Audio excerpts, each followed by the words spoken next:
Bismillahirrahmanirrahim. Assalamu alaikum. This is Economics with Saad Kareem. Today we are studying role of government in an economy. Government aims and influences.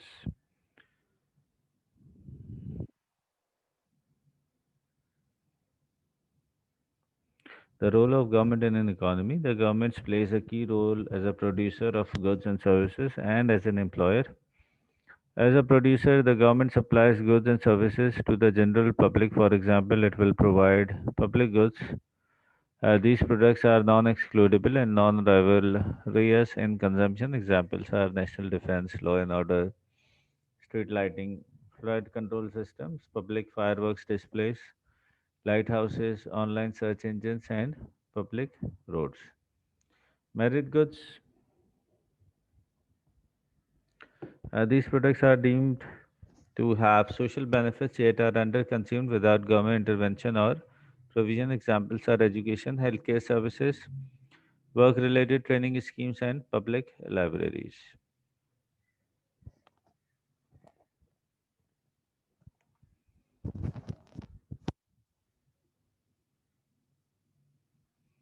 Public service in many countries, the government also directly provides other essential public services such as postal services, public transport systems, the emergency service, fire, police, and ambulance, and immigration service. In some countries, the government goes further to provide public utility service such as gas, electricity, and telecommunications, and terrestrial television broadcasting. These services are not in the same way as they would if private sector firms were seeking to maximize profits. Welfare service in mixed economic systems, the government provides social and welfare service to people in need. These include transfer payments such as unemployment benefits, just like in COVID, so many governments like Canada, Australia, UK, they pay unemployment allowance to the citizens of their country so that they can buy groceries, they can pay the rent, and they can pay their expenses, and a state pension scheme for the elderly. In order to provide these goods and services, the government must employ factors of production, including labor. Thus, the government can have a significant role as an employer, especially those governments that operate a mixed or a planned economic system. For example, in countries such as Australia, France, US, and UK, the government is a large employer of teachers, healthcare workers such as surgeons, doctors, and nurses, and urban planners. Now, government influence on private producer. Government influence private producer other through the use of regulation, subsidies, and taxation policies. Regulation determine the boundaries within which private producers can operate. Examples are the use of employment legislation, consumer protection laws, environmental protection, competition laws, and intellectual property rights. Employment legislation. These regulations protect the interest and safety of employees. For example, private sector producers should employ with anti-discrimination law, which help to ensure that firms treat their workers fairly, regardless of their age, gender, race, or religion. Consumer protection laws. These regulations require private sector firms to provide a truthful description of their goods and services, which must also meet minimal quality standards. Firms that provide demerit goods and services such as gambling, tobacco, and alcohol are also heavily regulated to protect consumers. For example, cigarette advertising is banned in countries such as South Africa, Pakistan, and Australia. Tobacco advertising has been banned throughout Singapore since 1971. In most countries, cigarette packaging must also carry highly noticeable health risk warnings.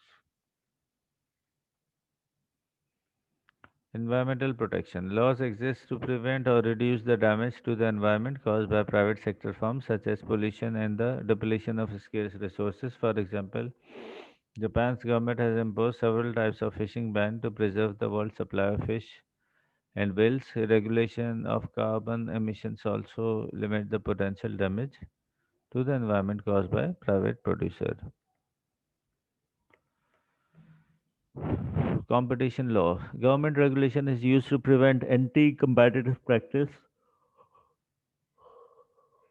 of private sector monopolies. This helps to protect consumers and smaller firms that are less competitive. For example, in most countries, it is illegal for firms to engage in price fixing to raise prices and thus charge consumers unjustifiably high prices.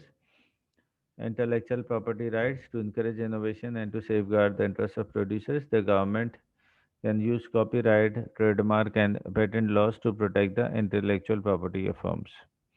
These give private sector firms legal protection against rival firms copying or imitating their products or inventions. Recent high profile cases include Apple versus Samsung smartphones battles and Cadbury versus Nestle on whether you can copyright a color. Subsidies. A subsidy is financial assistance provided by a government to reduce the cost of production for farms. Subsidies are used to encourage output and consumption of certain goods and services. Governments often provide subsidies for educational services, employment purpose, public transport, tourism, and agriculture output. A tax is a levy or a charge imposed by the government to raise costs of production and to reduce consumption of certain goods or services. Governments can use direct taxes impose on income, wealth, or profit to reduce income inequalities in the economy. They can also use indirect taxation imposed on spending to affect consumer expenditure. Indirect taxes include sales tax and excise duties on items such as petroleum, alcohol, tobacco and air passenger travel. Aims of government policy. Government policies tend to be aimed at achieving the five key macroeconomic wide objectives: full employment or reduce unemployment, control inflation, price stability, sustainable economic growth, the redistribution of income, lower income inequality, and balance of payment stability.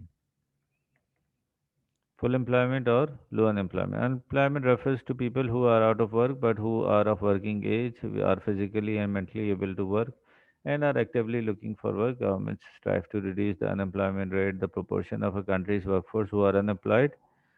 Price stability. Inflation refers to a persistent rise in the general price level of a price in the economy. Low and sustainable rates of inflation are vital to achieving economic stability and social well being. For example, inflation reduces the international competitiveness of a country as its price will be relatively higher. This will lead to a lower export sale, thus causing potential job losses.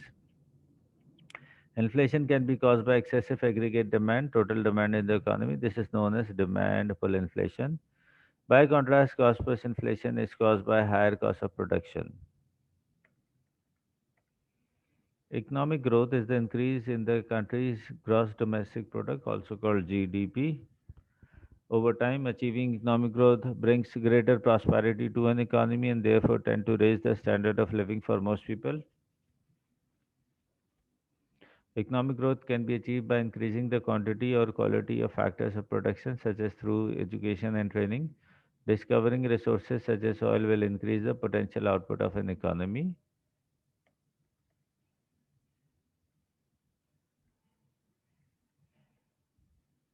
Redistribution of income. As an economy grows, the gap between top and bottom income earners tend to widen. For example, huge bonuses are often awarded to executives in the finance industry. This causes greater income inequalities in the economy. The government might therefore intervene by using progressive taxes to redistribute income to low income households in some cases. The government could even cut tax for low income groups to improve their standard of living.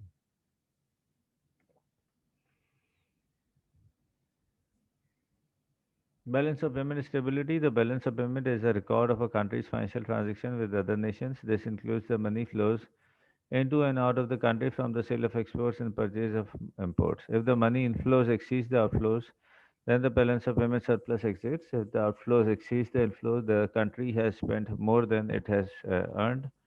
So, a balance of payment deficit occurs. Conflicts between government aims, as it is not possible simultaneously to achieve all five macroeconomic objectives. There is said to be a trade-off or conflict between these targets. Example of possible conflicts between a government macroeconomic goals are considered below. Economic growth versus low inflation. If an economy grows due to excessive consumer demand, this will force prices to increase, thus creating inflation in the economy. Similarly, The government might choose to deflate the economy to control inflation, but this limits the ability to achieve economic growth. Therefore, it is rather difficult to achieve both macroeconomic objectives at the same time.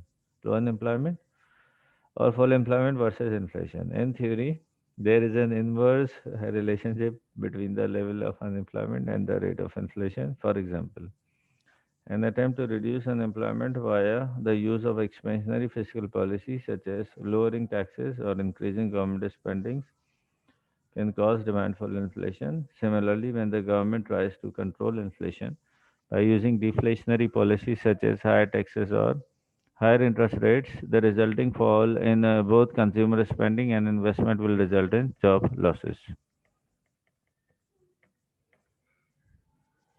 Economic growth versus a balance of payment equilibrium, consumer spending and business investment tend to be high during an economic boom. However, if this is fueled by a significant rise in spending on imports relative to exports, this leads to a worsening trade deficit on the country's balance of payments. Economic growth versus protection of the environment. Economic growth often leads to environmental problems such as land degradation, climate change, pollution, and the depletion of non renewable resources.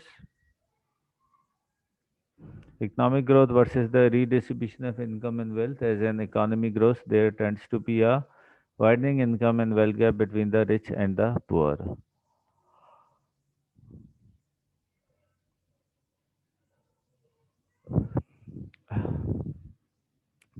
Let's look at some of the important terms. An employer is a person or a firm that hires other workers to an organization.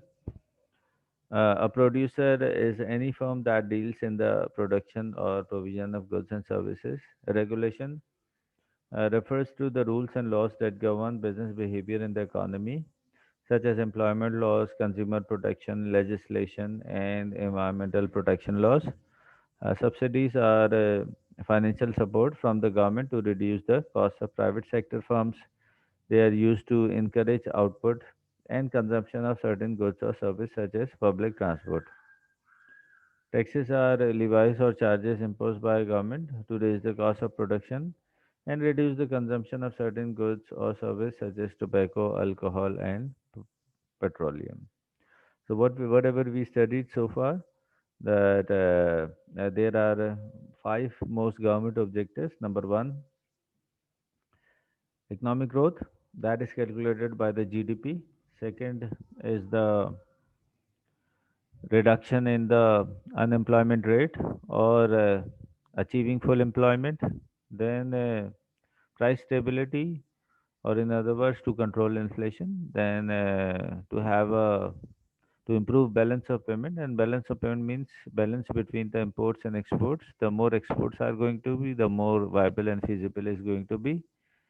And last but not the least, that I have improved the living standard of the country.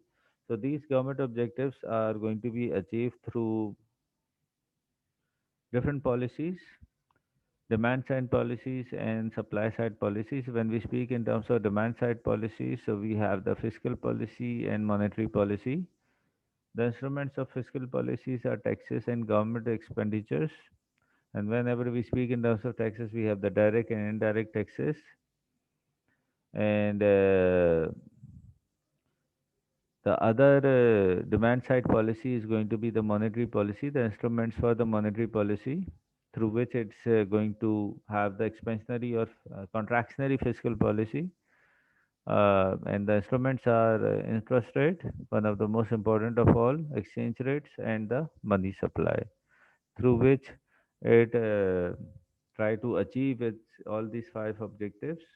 Through when there is a time of recession, government applies the expansionary policy, and in the time of boom and high growth, it applies the contractionary fiscal and monetary policy.